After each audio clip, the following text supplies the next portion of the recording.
Welcome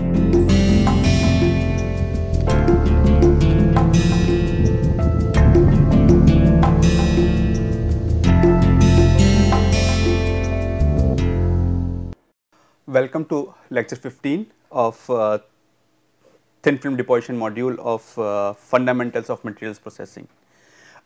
In the last lecture we were discussing a special version of chemical vapor deposition called MOCVD, metal organic chemical vapor deposition, and in that lecture I had mentioned that it is mostly used for epitaxial growth, okay, or epitaxial deposition. Okay. So, in this lecture we will first look at what is what do I mean by epitaxial deposition or epitaxial growth or epitaxy, okay, and then we will look at one or two additional methods for to do these epitaxial depositions. Okay. So, let us first start with what do I mean by epitaxy. By definition, epitaxy means that the crystallographic information, order or information of substrate, okay, on which we are depositing our thin film is continued in thin films. Okay. So, some of the information of the crystallography of the substrate is continued into the thin film, as opposed to the all other deposition methods that we had discussed previously, or the thin films. The substrate and the thin film can have very different crystallographic structure. The substrate there could be a single crystal or a glass, and on top of which we can deposit polycrystalline material or maybe amorphous material, or and also single crystal material. Okay. But in epitaxy, the crystallographic information of the underlying substrate or the surface on which we are doing depositing thin film is continued into the thin film. Okay. Now, epitaxy can be divided into two parts. First, one is called homoepitaxy, and second is called heteroepitaxy.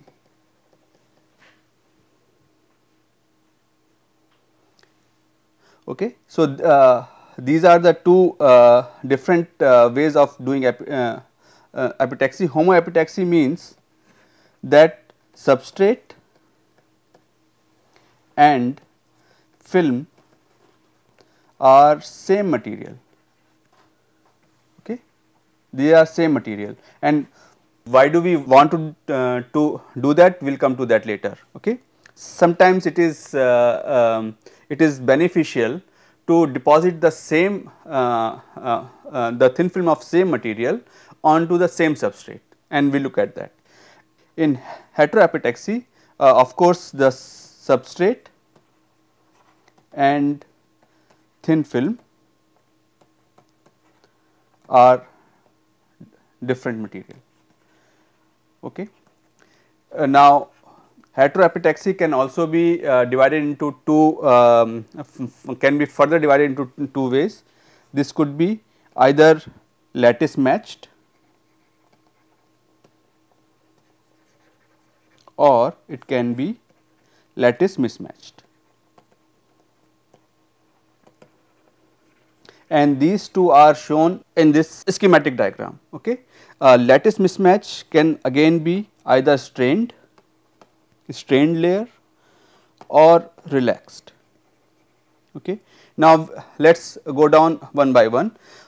What do I mean by heteroepitaxy? Heteroepitaxy means that I have substrate which is of different material than the thin film that I am growing, but they will form an epitaxial layer, and how that happens we will see that in the next few slides. Okay. If it is lattice matched, then we see that film the lattice constant of film and substrate are exactly matched. Okay. So, when these this shows the a square grid of lattice constants onto the surface. So, this is the depth of substrate and this is the thickness of film. Okay. So, when you grow this film onto this substrate, there is no strain. Okay. There is no strain in the film because the lattice matches. Okay. So, the next so the atom of films are just going to get deposited where the atoms of substrate terminate, okay, and the film continues to grow and there is no strain in the film. If there is a mismatch in the lattice parameters, then there will be a strain in the film. Suppose as an example, in this schematic, if you see that the lattice constant of the film material is slightly larger than the lattice parameter. This is the lattice parameter of the substrate and this is the lattice parameter of film. So, this is slightly larger. If you force this film to grow on this substrate, then of course, it will be constrained in the two direction, right, of the film plane. So, because of this constraint, it will because of volume has to be volume of the lattice has to be equal. So, it will get elongated in the other direction and this will produce a strain in the film. Okay. So, you can see that this film material. So, this is my substrate and this is film. Okay. So, how they are mismatched and this produces a strain in the film.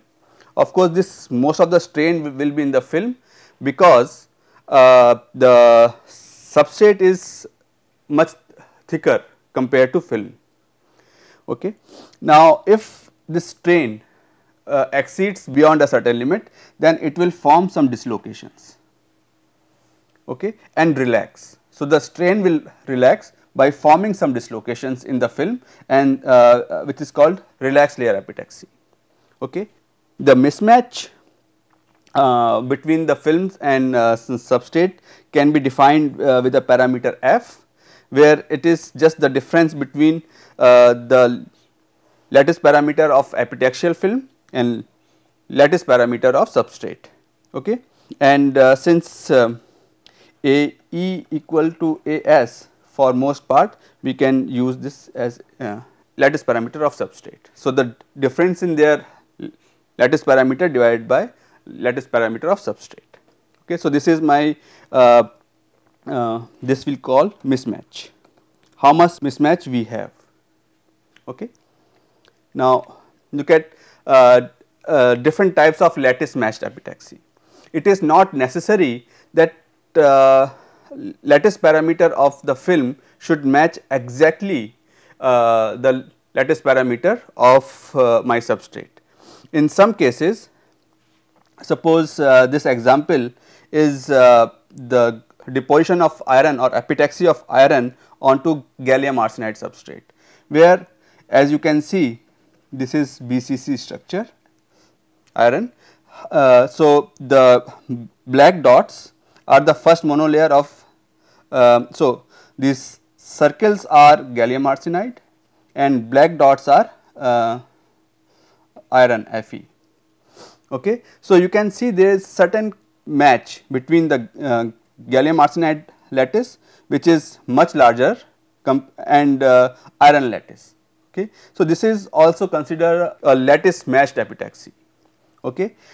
Sometimes it may happen that the different directions or different will match, not exactly. So, suppose on silicon substrate, if you have copper which is oriented not exactly in the same direction, but a different direction, and then it can match the lattice parameter of silicon.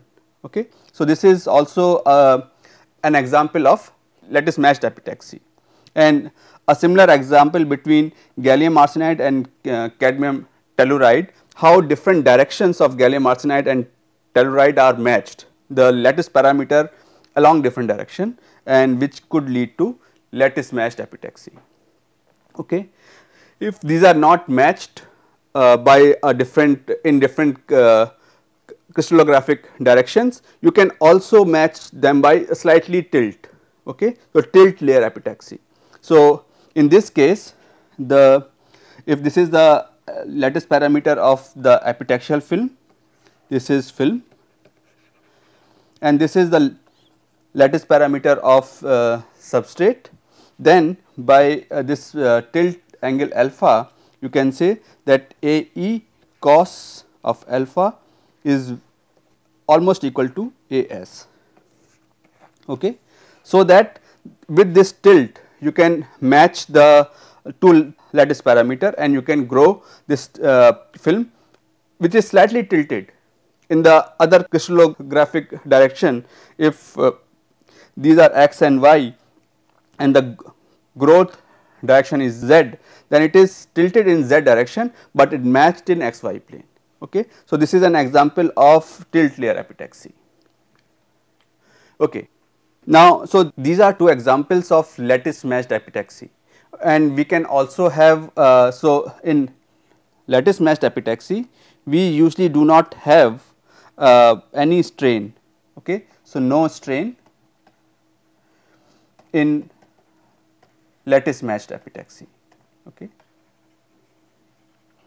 Now, there are certain constraint. If the lattice mismatch is less than about 0.1 or you can say is less than 10%, okay, lattice mismatch, then you can have for most practical applications lattice matched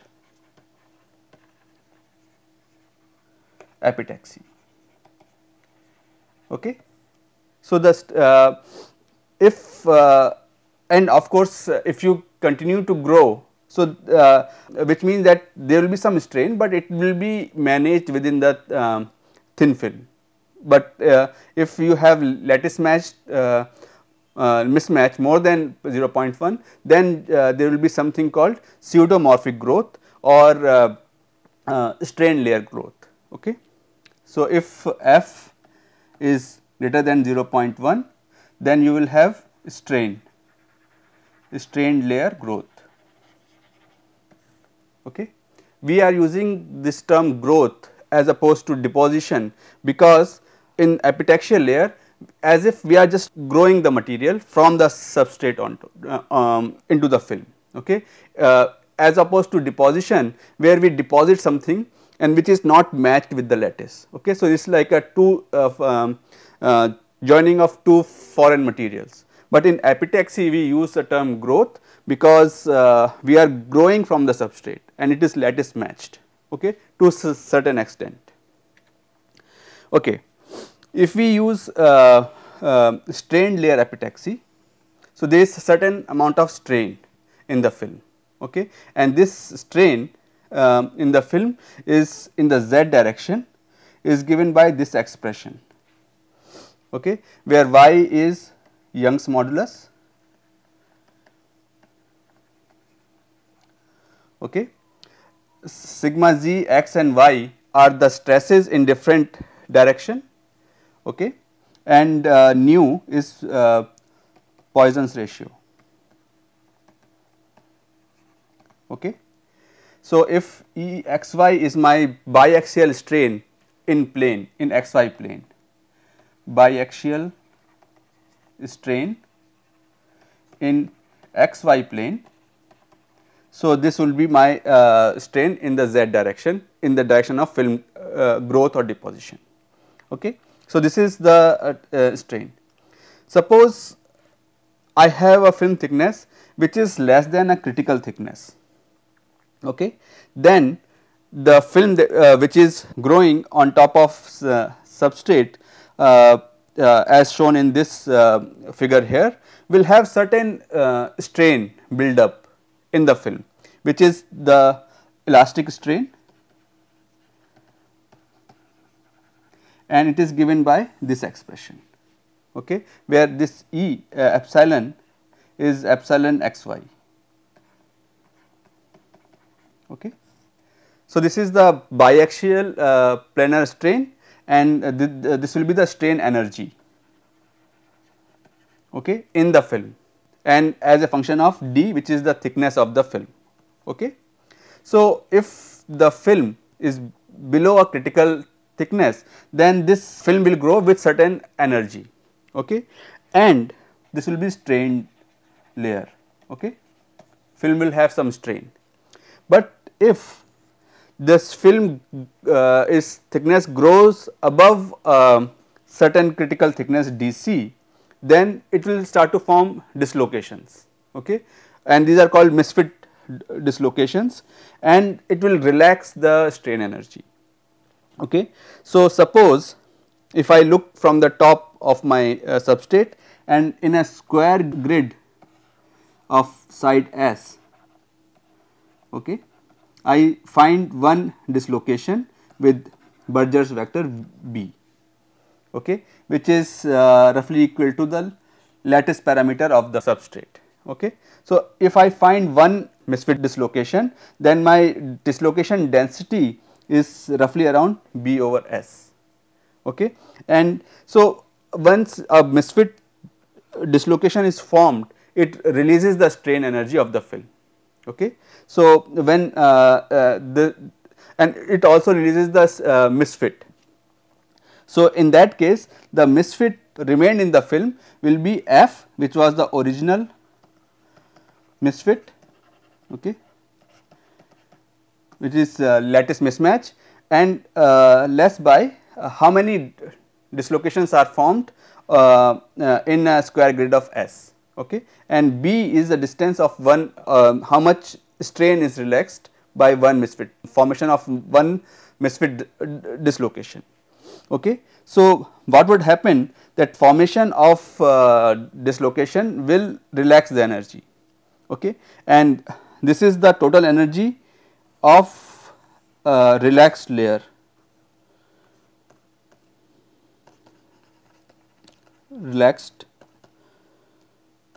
layer when D is above DC. Okay. So, only above DC these misfit dislocations will be formed, and then our energy of the film. So, if you see, this is still some strain left. Okay. So, this is the strain energy, and this is the misfit dislocation energy. Okay. And these will two will try to balance each other. Okay.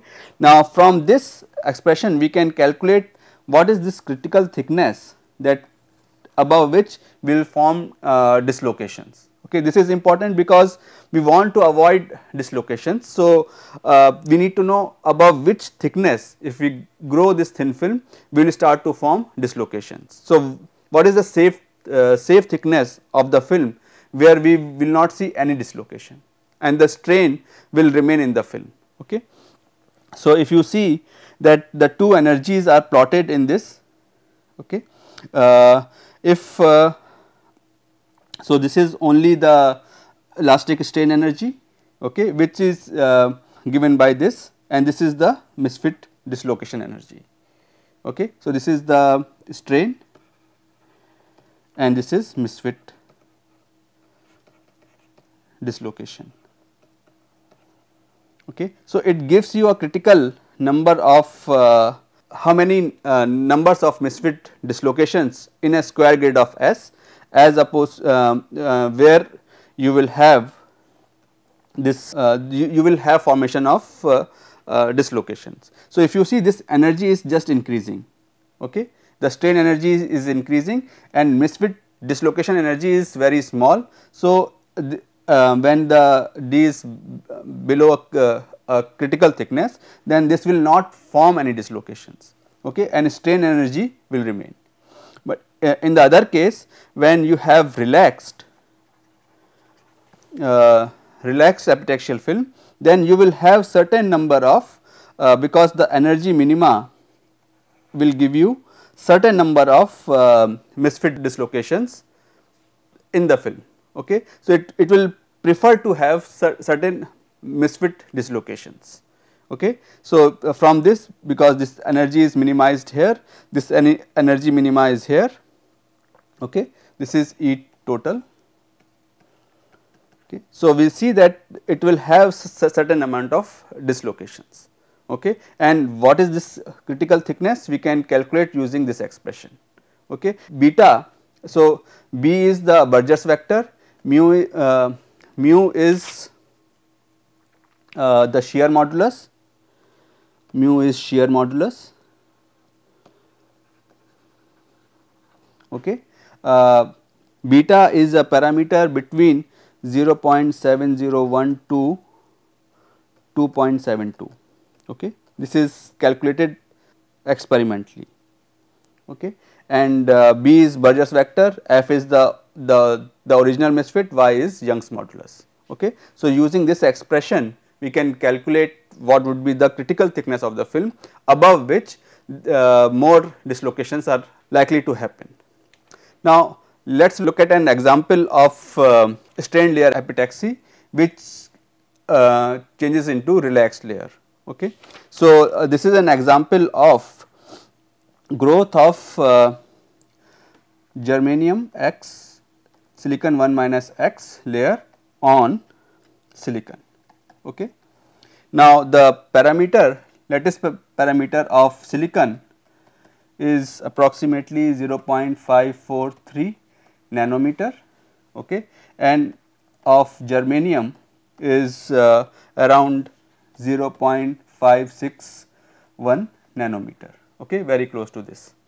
So, as you see, if you mix germanium with silicon, the lattice parameter will increase, okay, because germanium has higher lattice parameter.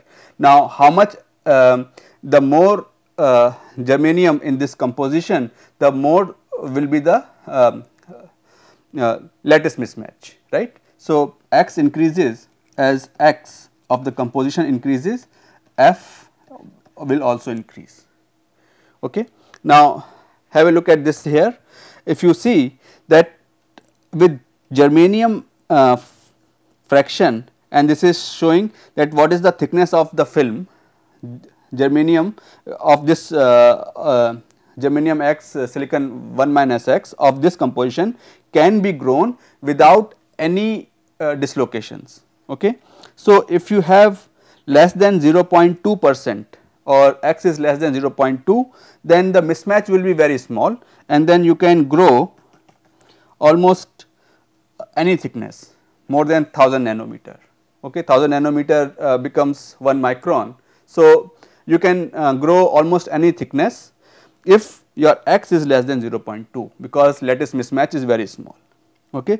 But if your lattice mismatch is very high, 0.8 suppose, then you can only grow about 2 nanometers, okay, without any dislocations. What happens if you try to grow above 2 nanometers? You will start to form dislocations. Okay. So, this is an example of how you can control the composition and what you can grow without forming dislocations. Okay.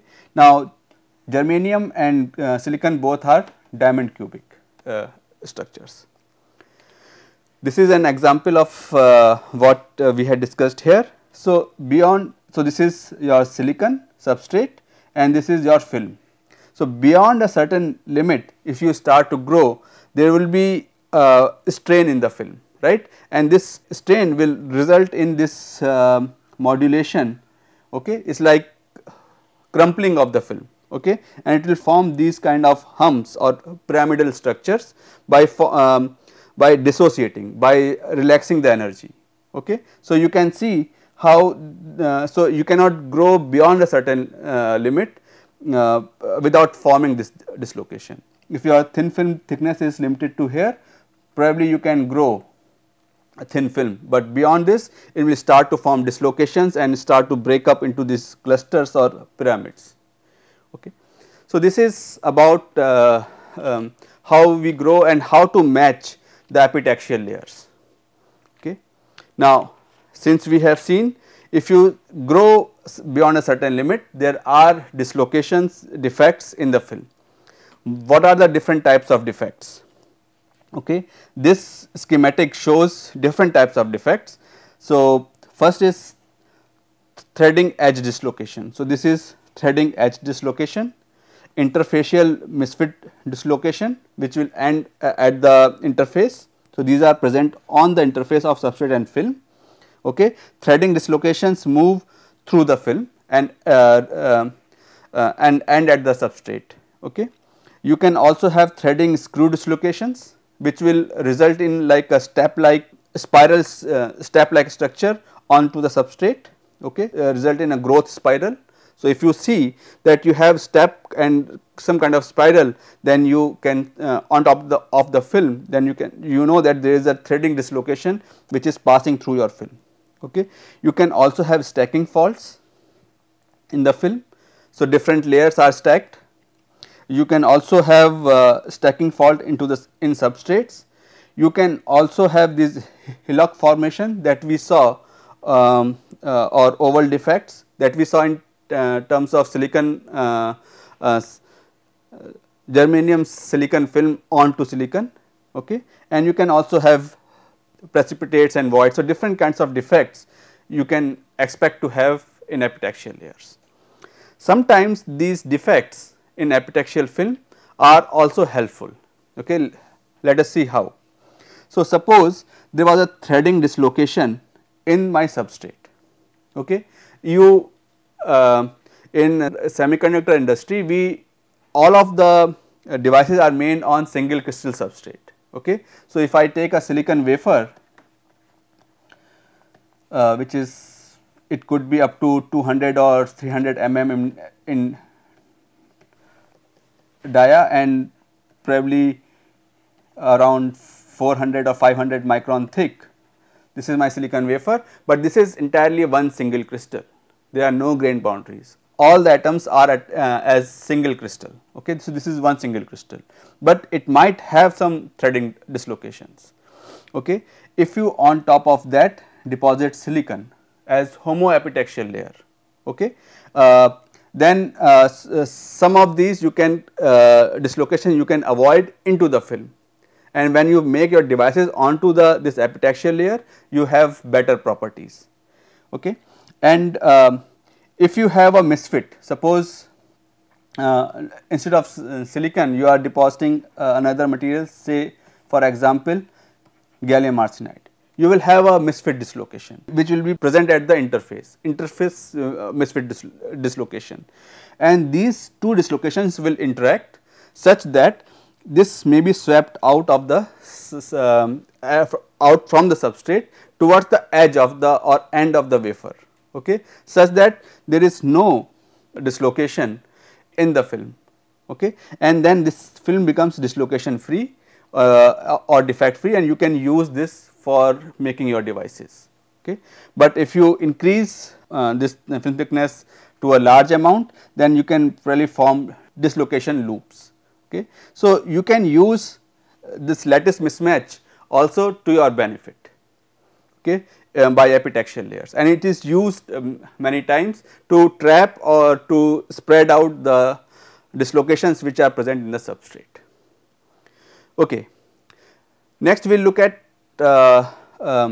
so for epitaxy we had discussed MOCVD, okay, and there are other ways to do epitaxial growth.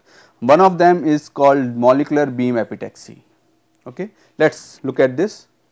Molecular beam epitaxy is very close to thermal evaporation, okay. So, all the principles of thermal evaporations apply here, but this is very highly controlled, okay. And so, this is a schematic of your MBE chamber, and it usually happens at below 10 to power minus 10 torr. So, at very high vacuums, extremely high vacuums, okay, XHVs, okay. So, you create that vacuum that you do not have any other gas, okay. Now you have sources of aluminum, gallium, indium, silicon, beryllium, N2, phosphorus, arsen. Okay. So all these sources are attached to this in form of effusion cells. Okay.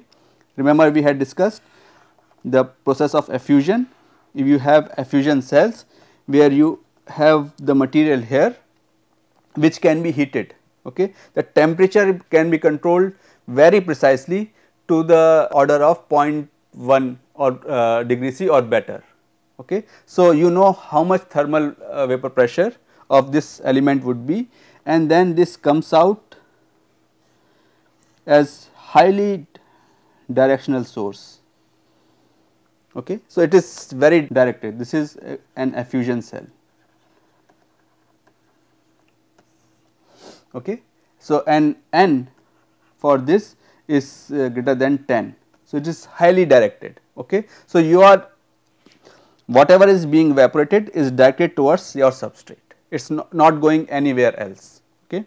So, you can modulate how much you are evaporating by very careful control of the temperature. Usually you have a heating jacket and a cooling jacket in combination to control the temperature of the effusion cells. Okay. So, now and these are pointed towards a substrate holder.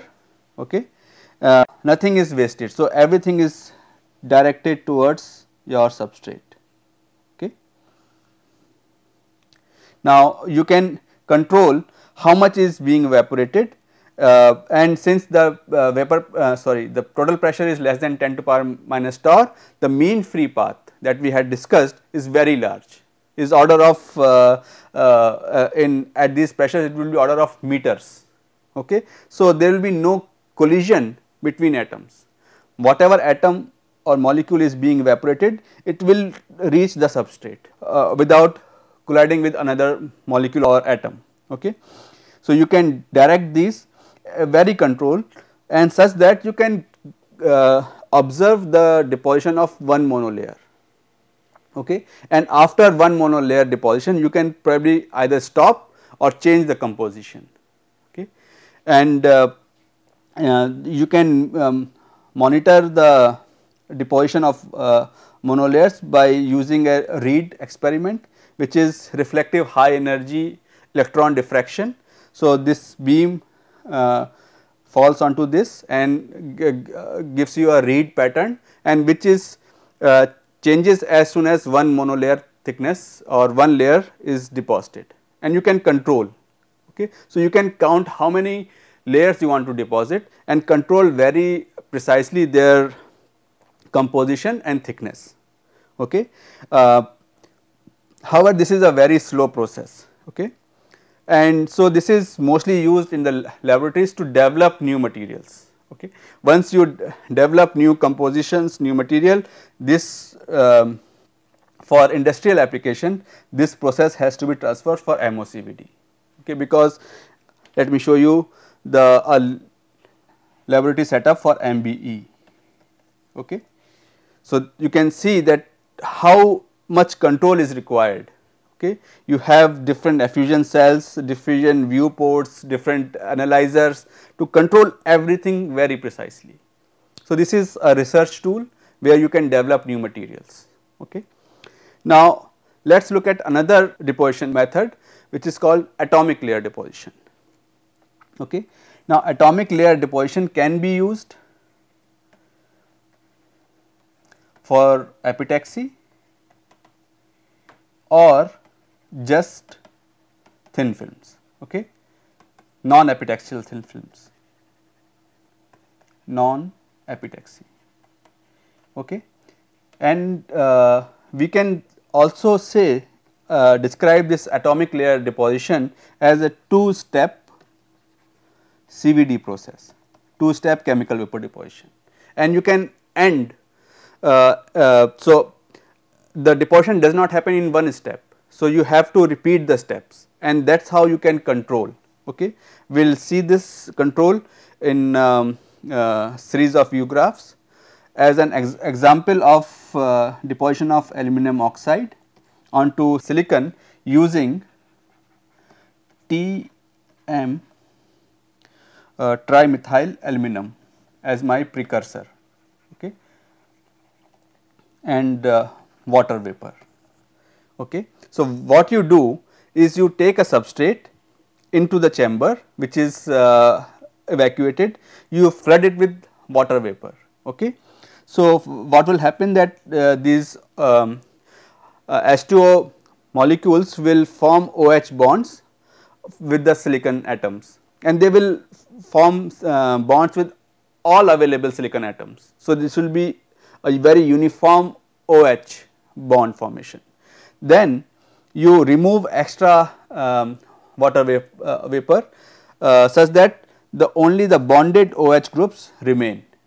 Okay. Then you introduce your TMA, trimethyl aluminum, which is a precursor for aluminum. Okay. Now, what happens is that this aluminum bonds with this oxygen. Okay. Aluminum bonds with oxygen, forming this bond where some of the methane with this hydrogen bond goes out of the system. Okay. Now, so but you still have these groups left. So, after this process you remove any excess methane or TMA, you remove completely. Okay. So, once this is removed, you will have a very uniform layer of these bonded TMA. Okay. Once you have that, then you can remove then you can again put OH or H2O into this system, okay, new hydroxyl groups. Once you do that, and then again you remove excess water vapor, and then you continue with this, and what happens is that, let me show the arrows of the progression. Okay. So, what happens then in the next step, you have only OH which is bonded to aluminum, and it is very uniform, and they form their bridges, oxygen bridges also. Okay. Next layer, you will continue to form this, right. So, the hydroxyl group for the next interaction with TMA is always on the top, and you have Al2O3 deposited very uniformly. Okay. So, this is step by step. So, atomic layer. So, you can end the step anywhere you want. Okay. So, you can have one monolayer thickness of aluminum oxide, and this would be very good step coverage. An example of this, you can see that in a very high aspect ratio trenches on silicon, very uniform film of aluminum oxide is being deposited. Okay. So, this is one example of how atomic layer deposition can also be used for very uniform and very conformal film deposition of either it could be either an epitaxial layer if you want, or layer of any other material. Okay. So, with this we will stop with our deposition processes, and in the next lecture, next week, we will start with what happens when thin film starts to grow. Okay. What happens at the surface of your substrate, how thin films grow, how to control their nucleation and morphology, and also we will look at how to characterize the thin film properties. Okay. Thank you very much.